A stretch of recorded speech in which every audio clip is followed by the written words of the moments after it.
Welcome back, players and collectors, to my channel, Ren's Collectibles, and today we're going to be doing another video kind of like I did in my last one that talked about is Lorcana too expensive for competitive gameplay, but today we're going to be looking at is Lorcana too expensive for collecting.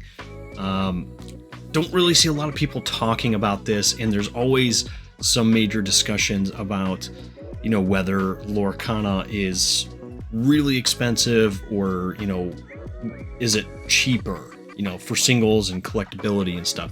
So we're going to take a look at that and hopefully answer that question for you. But before we do that, if you haven't already, please make sure to subscribe to the channel for more Lorcana content. Got tons of it out there, and we're doing more and more every single week.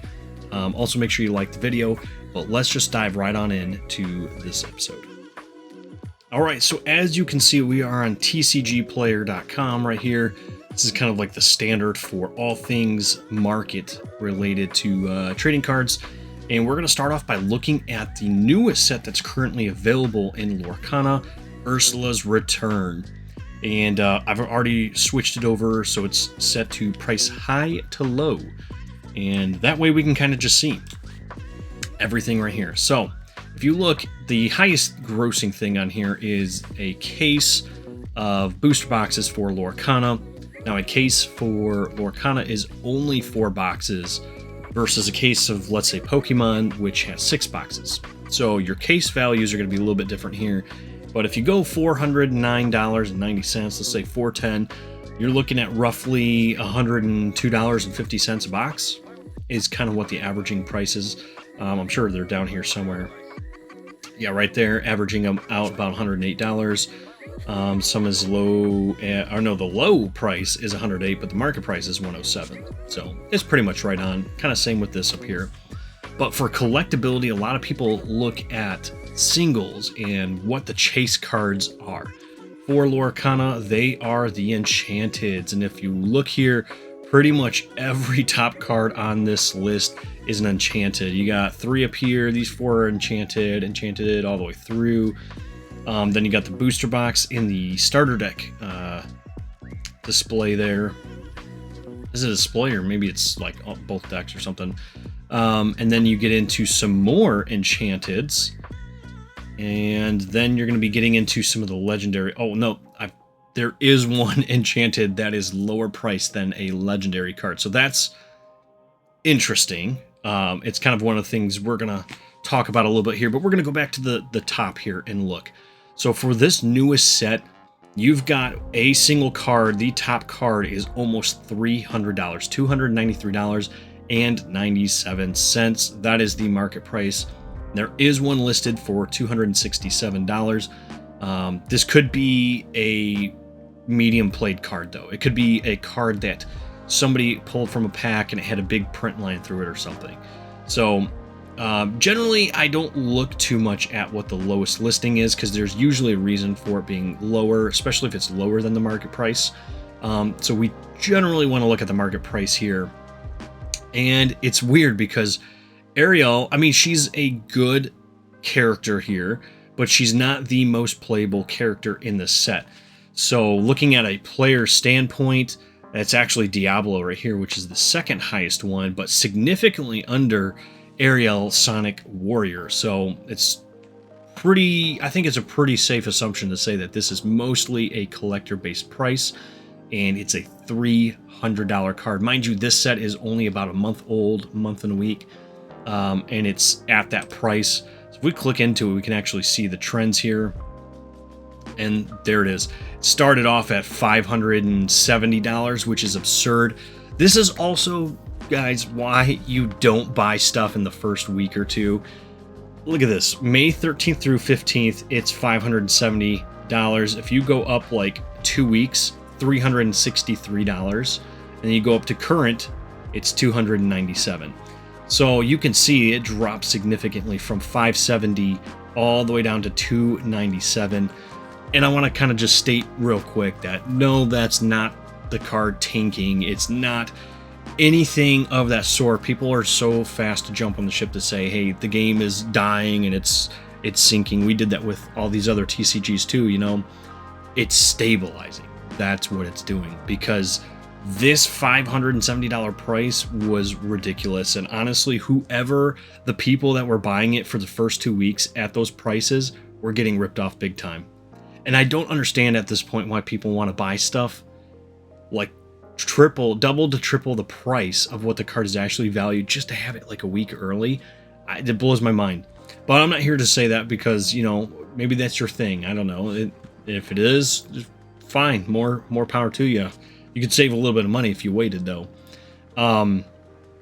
That's a pretty expensive card, though. I mean, realistically, that's a pretty expensive card, especially when you're talking about just collecting. But it gives you so much more reason to buy some packs and rip them open, is because the chance of you pulling one of these top cards is pretty good. It's not pretty good you're going to get one of these cards. Let me rephrase that. It's pretty good. Your chances are you're going to get something of value when you do pull something.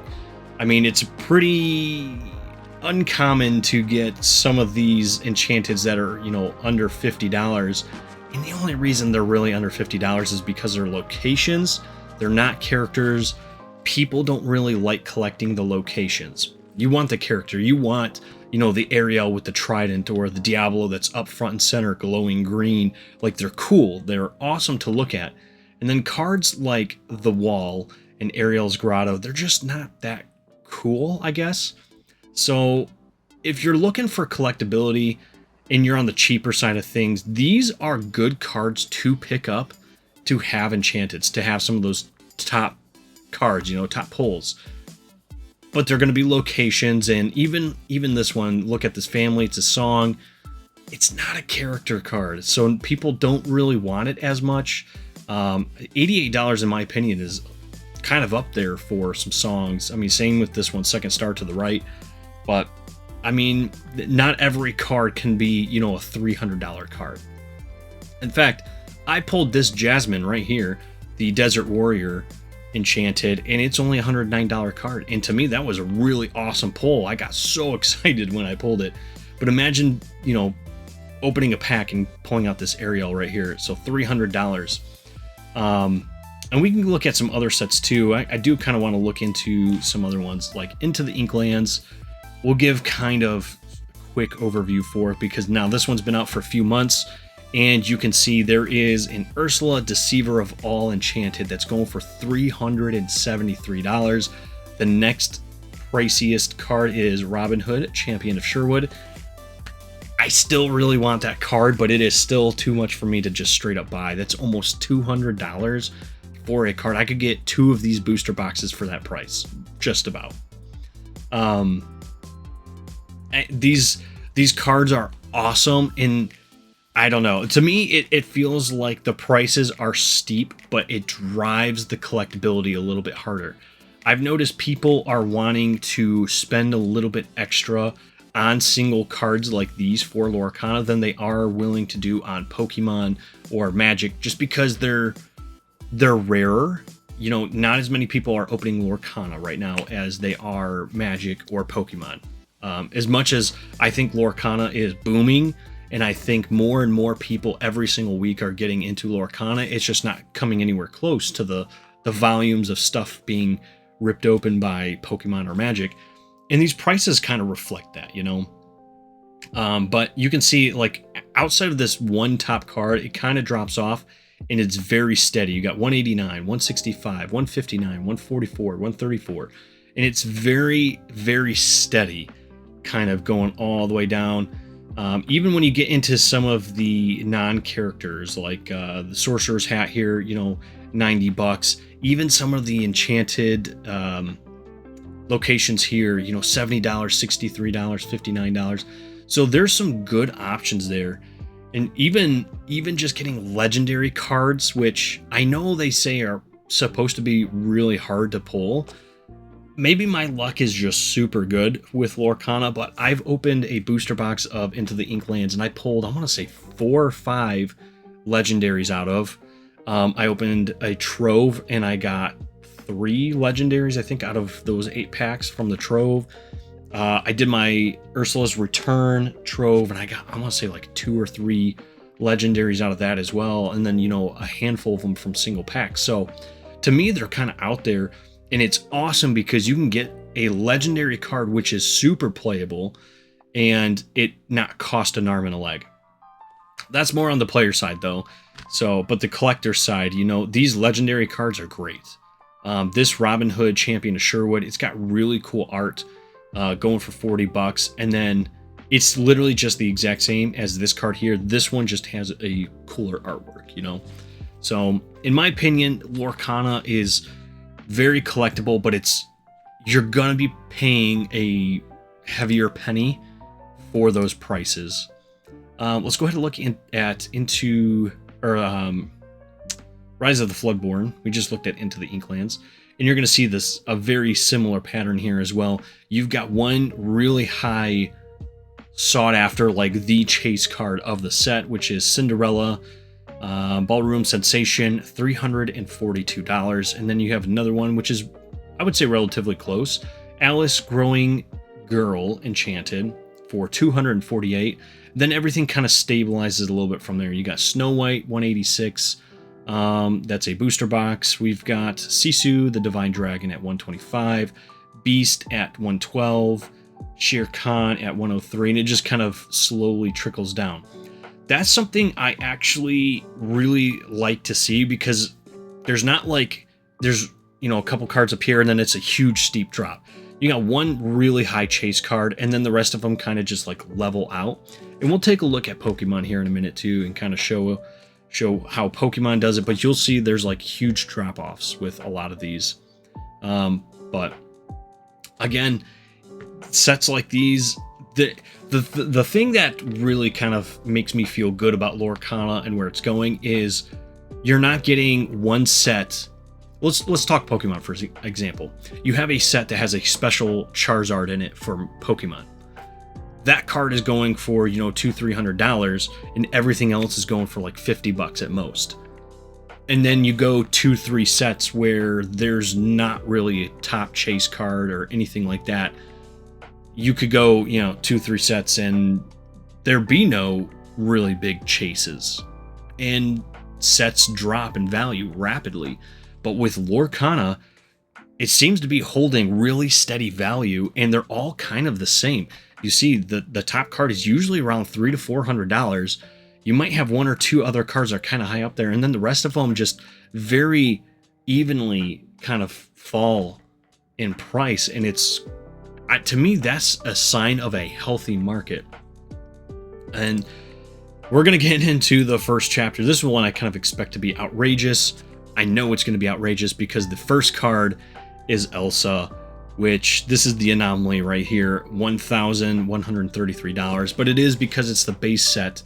But my principle of what I've been talking about, it there being like one top card and then the rest just kind of leveling out, still applies to this set. Because if you look, it's a, you know, almost a $1,200 card versus the next card up, which is Stitch for $371. And then you have Belle at $367, and then you have Tinkerbell at $312, and then Mickey Mouse at $273, Aurora at $273, Maui at $184. You see, it's a very steady, slow decline. So you pull any of these enchanteds, you're still winning. You're still winning. You're getting really good cards, and there's no like huge, steep drop off. Now, again, with all this stuff, you're gonna be paying a really heavy penny to get some of these cards. If you want these super special enchanteds, you have to pay more to get them. So in my opinion, as I've stated, Lorcana is more collectible than Pokemon. I'm just going to say it out there like that. I think it's more collectible, and it's better off in the long run than Pokemon is. But again, it's because there's not as much of it out there as Pokemon, and the cards just, there's so much heavy gameplay and collector mindsets kind of put into this that it's very even, in my opinion, where Pokemon's, you're either one or the other. You're not really a mix of both. So I think Lorcana has that advantage there. That might not always be the case, by the way. That's just how it is currently. So we'll continue to reevaluate as time goes on. But let's look at Pokemon here real quick. We'll pull up Twilight Masquerade, which has been out for, I want to say, a month as well. If you look, you've got your top chase card here.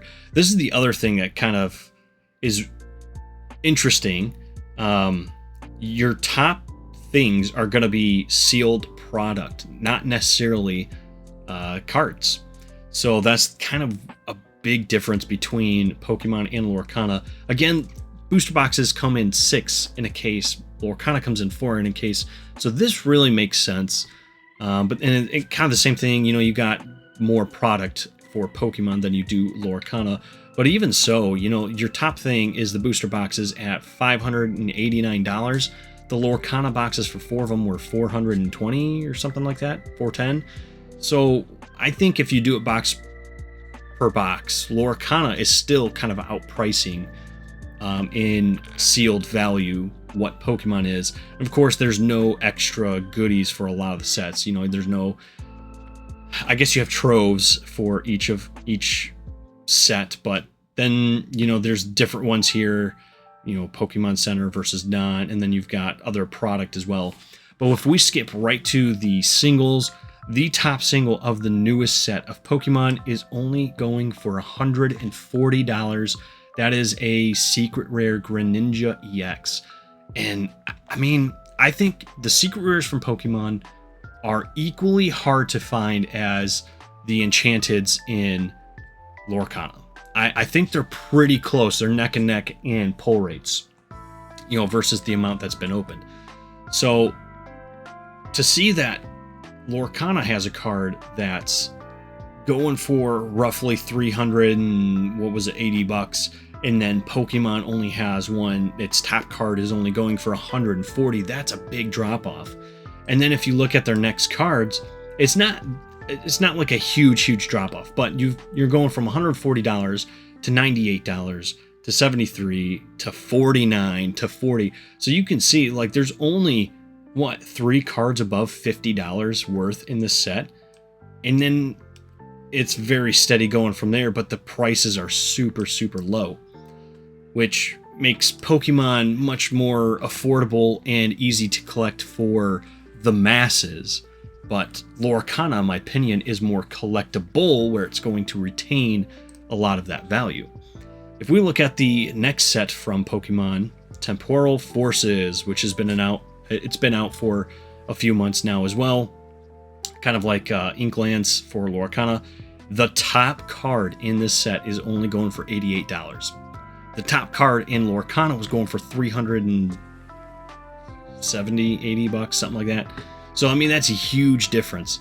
And if we're looking, again, only there's only 2 cards going for above $50. You've got the Raging Bolt and the Iron Crown EX alternate arts. Those are the only ones above $50. The next highest one is the Walking Wake, going for $49.36. So, in terms of value, Lorcana has Pokemon beat. Again, I think Pokemon is a good collector's game for people just wanting to get some really cool cards for cheaper, and you know that your cards just aren't going to hold a lot of value.